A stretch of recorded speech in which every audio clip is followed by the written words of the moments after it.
kurso po natin ngayon, ang responsible micro-retailing ay tatlong aspects po siya, bale.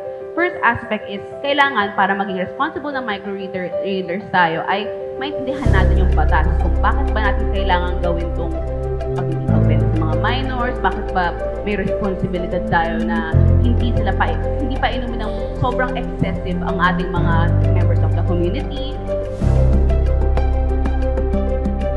Parang ano po ba, paano natin nag-represent yung responsibility natin, not only as mothers of our children, but also, of course, as, kumbaga, yung mga mothers of the community. Ganun po. Mandaluyong Chapter, we advocate for responsible micro-retailing.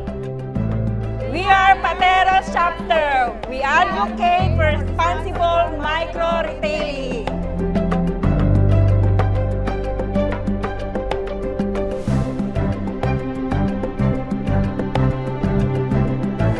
And isa pang point dun sa underage drinking, dahil nga po hindi pa tapos mag-develop ang utak po ng bata sa pag-iinom, mas prone din po sila na maging addict. Mas nakaka-addict po ang alak sa kanila. Kaya may mga cases na umiinom sila habang bata, tapos sa pagtanda nila, naging alcoholics na sila. Kasi mas nakaka-addict talaga sa bata ang alak.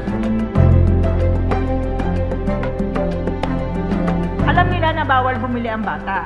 Lalo mga bata pa, yung mga 10, mga 12, mga kadalasan ganun yung mga inutusan eh.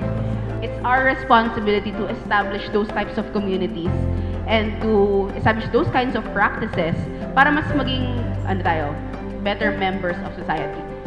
Pag nagsaset tayo ng standard sa ating tindahan, natututo yung ating mga customer. Kung talaga pong kayo ang malapit sa tindahan nila, accessible yan sa kanila, imposible pong hindi kayo babalikan yan.